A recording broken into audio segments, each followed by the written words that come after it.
ஓம் சத்குருவே சரணம். வாத்தியார் மகராஜிக்கு ஜெய். குருவர்களால் கால ரகசிய பதிவேட்டில் பார்க்கக்கூடிய விஷயங்கள் பார்த்துட்டிங்கன்னா, ஆடி அமாவாசை, அதுவும் இந்த குரோதி ஆண்டோட ஆடி அமாவாசையோட சிறப்பு விஷயங்கள், விசேஷங்கள், தர்ப்பணாதி பூஜைகளை நாம் எப்படியெல்லாம் அமைச்சிக்கலாம் குருவர்களால் அப்படின்ற சில விஷயங்கள். அதில் முக்கியமாக ஒரு விஷயத்தை நாம் ஹைலைட்டாக எடுத்துக்கணும். அப்படி பார்த்தாச்சுன்னா, இந்த வாழ்க்கையில் பெரும்பாலும் செட்டில்டு ஆகாமல் இருக்கிறாங்க அப்படின்ட்டு சொல்லுவாங்க. நிறைய பேர் பார்த்துட்டிங்கன்னா, ஒரு வாழ்க்கையில் ஸ்திரத்தன்மை இல்லை, வேலையில் ஸ்திரத்தன்மை இல்லை, வேலையில் ஜீவனம் அதில் ஸ்திரத்தன்மை இல்லைனாலே வேறு என்ன அவங்களால பாவம் நல்லபடியாக பண்ண முடியும் பாருங்களேன். எதுவுமே முடியாது, ரொம்ப சிரமந்தான் அவங்களுக்கு லைஃப் ஃபுல்லாக. ஒருத்தங்க செட்டில்டு ஆகியிருக்காங்க, நல்லபடியாக இருக்காங்க அப்படின்ட்டு பார்த்துட்டிங்கன்னா, அவங்களுக்கு முதல்ல ஒரு உத்தியோகம் இல்லைனா ஒரு தொழில் ஏதேனும் ஒன்று ஸ்திரத்தன்மையாக இருக்கணும். அதாவது நித்தியபடி அவங்களுக்கு ஜீவனம், அவங்க இந்த சரீரத்தோடு இருக்கிறாங்க இல்லையா, அந்த சரீரத்தோடு அவங்க பிழைக்கணும், அவங்க குடும்பங்கள் பிழைக்கணும். அந்த பிழைப்பு நல்லபடியாக இருந்தால் மகிழ்ச்சியோடு நல்லபடியாக வாழ்கிறாங்க. இந்த பிழைப்புன்ற சொல்லக்கூடிய அந்த ஜீவனம் ஸ்ட்ரகிள்டுலேயே இருந்தது வச்சிங்களேன். அதாவது 6 மாதம் ஒரு வேலை மாறுறது, உப்பு விற்றா மழை பெய்யுறது, மாவு விற்றா காற்றடிக்குதுன்ட்டு தொழில் பண்ணால் இப்படி இருக்கிறது, இப்படியெல்லாம் நிறைய தொழில்களை மாற்றி மாற்றி பண்ணி ஏதேனும் ஒரு போராட்டத்தில் இருக்கிறாங்க வச்சுங்களேன். இதெல்லாம் அன்செட்டில்டு, அவங்களால ஒரு ஸ்திரத்தன்மை இல்லை அவங்க வாழ்க்கையில் அப்படின்ற ஒரு நிலைமை இல்லையா. ஜாதகம், அரஸ்கோப்லலாம் நிறைய விஷயங்கள், இதுக்கான காரணங்கள் நிறைய இருந்தாலும் அடிப்படையான ஒரு விஷயம் ஒன்றுங்க, மனிதர்கள் படக்கூடிய துன்பங்களுக்கு 2 காரணங்களை தான் சித்தர்களும் சரி, நல்ல உத்தமமான ரிஷிகளும் சரி, வாத்தியார் மாதிரி இருக்கக்கூடிய பெரியவங்களும் சொல்லக்கூடிய விஷயம் என்ன பார்த்துட்டிங்கன்னா, பித்ருகள் சந்தோஷமாக இல்லை, அவங்களோட பித்ருகள் சந்தோஷமாக இல்லை. தென் குலதெய்வத்தோட அனுகிரகம் இல்லை. இது 2 மட்டுமே ஒருத்தருங்களுக்கு இல்லைன்னா இந்த மாதிரியான வேதனைகள் நிச்சயமாக உண்டு. அதில் அடிப்படையாக முதன்மையாக வரக்கூடிய ஒரு விஷயம் பிதர்களை சாந்தி பண்ணுறது, பிதர்களை சந்தோஷப்படுத்துறது, நம்மளோட முன்னோர்களை நாம் நினைக்கிறது. இதனால் நமக்கு பலவிதமான அனுகிரகங்கள், குறிப்பாக இந்த மாதிரி அன்ஸ்டேபிள்டாக இருக்கக்கூடிய நிலைமை மாறும். ஏதேனும் ஒரு வேலை, ரொம்ப பெரிய வேலை, ஐடியில் பல லட்சம் சம்பாதிக்கணுன்ட்டு இல்லை, ஒரு சாதாரண வேலை செஞ்சால் கூட அதில் ஒரு நிம்மதியாக, சந்தோஷமாக, ஆனந்தமாக இருக்கிறாங்க அப்படின்னா அவங்களுக்கு அவங்களோட முன்னோர்களோட ஆசி நல்லபடியாக இருக்குது. சரி, இந்த முன்னோர்களோட ஆசி பெறுவதற்கான வழிமுறைகளில் முதன்மையானது தர்ப்பணம் என்று சொல்லக்கூடிய ஒரு விஷயம். இந்த எள்ளும் தண்ணியும் இருக்கக்கூடிய ரொம்ப எளிமையான விஷயம். செலவு எதுவுமே செலவே இல்லை, ஆல்மோஸ்ட் அது ஒரு 20 ரூபா 30 ரூபாவில் முடிஞ்சிடும். அந்த மாதிரி ஒரு பூஜையை தான் நம்ம முன்னோர்களும் சரி, நம்ம வாத்தியாரும் இதை வலியுறுத்தி கூறுறாங்க. சரி, அதில் இந்த ஆடி அமாவாசை, தை அமாவாசை, மால்ய அமாவாசை, இந்த 3 ரொம்ப அதிகமாக முக்கியமானது. அதில் இப்போ நம்ம ஆடி அமாவாசை பார்க்குறோம் இல்லையா, அதில் நம்ம ஆல்ரெடி பிதர்களோட வழிபாடுகளால் நம்ம வாழ்க்கையில் ஒரு செட்டில்ட் ஆகலாம், ஒரு ஸ்திரத்தன்மை அடையலாம், ஒரு ஸ்டேபிலிட்டி கிடைக்கும் அப்படின்றத நம்ம பார்த்துருக்கோம் குருவர்களால். இந்த ஆடி அமாவாசையோட சிறப்பு பார்த்துட்டிங்கன்னா, கடல் நீராடலை வாத்தியார் ரொம்ப வலியுறுத்தி குறிப்பிடுறாரு. எதுக்காக கடல் நீராடல் அப்படி பார்த்துட்டிங்கன்னா, எல்லா நாட்கள்லேயும் கடலில் போய் நீராடல் பண்ணவே கூடாது, அது ஒரு பெரிய தவறான விஷயம். நிறைய பேர் அது தெரியாமல் பண்ணிட்டு இருக்கோம். பட் ஆனால் இந்த குறிப்பான அமாவாசை, பௌர்ணமி, அப்புறம் கிரகண காலங்கள், இந்த மாதிரி குறிப்பான காலங்களில் நம்ம இந்த மாதிரி கடல் நீராடல் பண்ணுறது ரொம்ப உத்தமம். அதில் இப்போது இந்த ஆடி அமாவாசை, தை அமாவாசை போன்ற காலங்களில் கடல் நீராடலுக்கு என்ன ரொம்ப விசேஷம் அப்படி பார்த்துட்டிங்கன்னா, தேவர்கள்ன்ட்டு சொல்கிறாங்க இல்லையா, 33 கோடி தேவர்கள், அவங்க கையில் தான் அமிர்தம் உண்டு. அந்த அமிர்தத்தை அவங்க என்ன பண்ணுறாங்கன்னா, பிதர்களுக்கு ஷேர் பண்ணி கொடுக்கக்கூடிய ஒவ்வொரு ஆடி அமாவாசை அண்டு தை அமாவாசை, இது உத்தராயணம் தட்சிணாயணத்தில் வரக்கூடிய முதல் அமாவாசையில் நடக்கக்கூடிய நிகழ்வுகள்.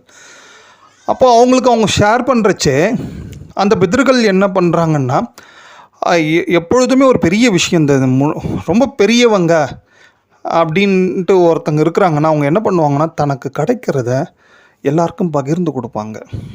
அப்படி கொடுக்குறவங்க தான் பெரியவங்க. ரொம்ப பெரிய பணக்காரர், ரொம்ப பெரிய ஆள், அவங்களாம் பெரியவங்களான்ட்டு தெரியல. வாத்தியார் மாதிரி பெரியவங்க சொல்லக்கூடிய சித்தர்கள் சொல்லக்கூடிய விஷயம் என்னென்னா, யார் ஒருத்தங்க பெரியவங்க அப்படி பார்த்தாச்சுன்னா, தனக்கு கிடைச்சதை தனக்கு கிடைக்கக்கூடியதை பிறருக்கும் பகிர்ந்து கொடுக்கக்கூடியவங்க. ஸோ இந்த பிதர்கள் வந்து பெரியவங்க இல்லையா, அவங்க என்ன பண்ணுறாங்கன்னா, இந்த தேவர்கள்கிட்ட இருந்து கிடைக்கப்பட்ட அமிர்த துளிகளை கொஞ்சம் கடல்களில் கடல் எல்லா சமுத்திரங்கள்லேயும் வந்து கொஞ்சம் அதை மாவிலை கொண்டு தெளிக்கிறாங்களாம். அதனால் அன்றைய ஒரு நாள் அந்த மாதிரி அந்த அமிர்த சக்திகள் நிரம்பியதாக இந்த கடல் வந்து இருக்கும். அதனால் கடல் நீராடல் வந்து ரொம்ப உத்தமமானது அன்று, ஆடி அமாவாசை அன்றுன்ற ஒரு விஷயம் ஒன்று வாத்தியார் குறிப்பிட்டு கொடுக்குறாரு. அதில் ஒரு சில முறைகளும் உண்டு. இந்த கடல் நீராடல் எப்படி பண்ணலான்னா, புது வஸ்திரம் நாம் சார்த்திண்டு அந்த புது வஸ்திரத்தோடு போய் கடல் நீராடல் பண்ணிவிட்டு அந்த வஸ்திரத்தை நல்லபடியாக உலர்த்தி மடித்து தானம் பண்ணிடணும். இப்படி தானம் பண்ணுறதுனால இந்த செட்டில்ட் ஆகாமல் இருக்கிறாங்க, அண்டு வேலையில் ஸ்திரத்தன்மை இல்லை, உத்தியோகம் தொழில் எதுலேயுமே ஸ்திரத்தன்மை இல்லாதவங்களுக்கு ஓரளவுக்கு நல்லபடியாக பிதர்களோட ஆசையால் அவங்க வாழ்க்கையில் ஒரு ஊன்றுகோல் ஏதேனும் நிச்சயமாக கிடைக்கும். இது ஒரு கடல் நீராடலில் ஒரு முக்கியமான ஒரு விஷயம். இது எவ்ரி ஆடி அமாவாசை அண்டு தை அமாவாசைக்கு இதை நம்ம ஃபாலோ பண்ணலாம். இதோட பலன்களும் நிச்சயமாக அலாதி ஒன்று. சரி, இந்த வரக்கூடிய இந்த குரோதி வருடத்தோட ஆடி அமாவாசையோட சிறப்பு இயல்புகள் என்னன்ட்டு அப்படி பார்த்துட்டிங்கன்னா, இதோட தர்ப்பண முறைகள்னு சில முறைகள் ஒன்று உண்டு.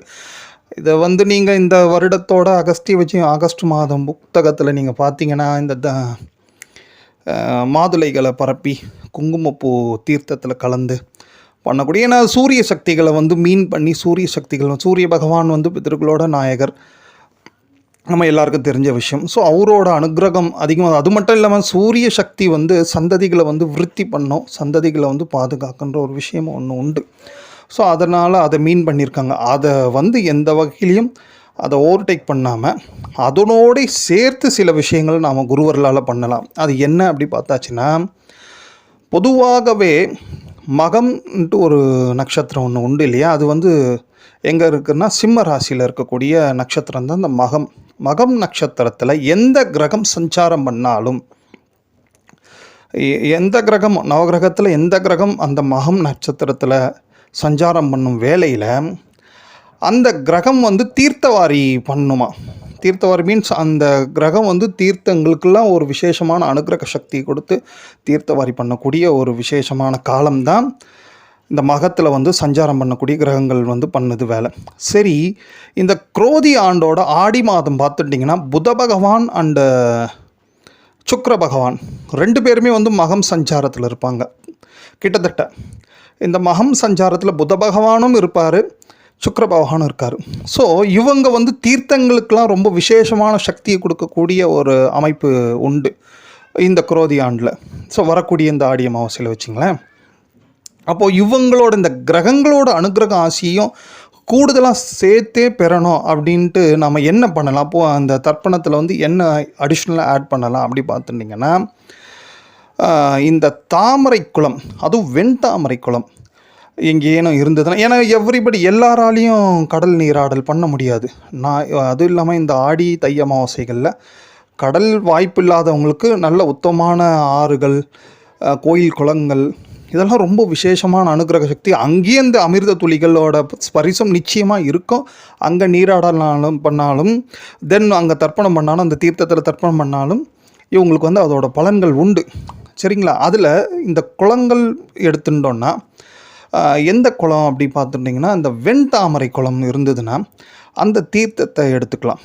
அந்த வெண்தாமரை குளத்துலேயே தீர்த்த நீராடல் பண்ணிவிட்டு தென் அங்கே அந்த குளத்தங்கரையிலே தர்ப்பணம் பண்ணுறதுக்கும் ரொம்ப உத்தமம். இதுக்கு என்ன ரீசன் அப்படின்னு நீங்கள் பார்த்துட்டிங்கன்னா, வெண்தாமரை சுக்கிரனோட சக்தி நிரம்பிய ஒரு வஸ்து அது வெண்தாமரை.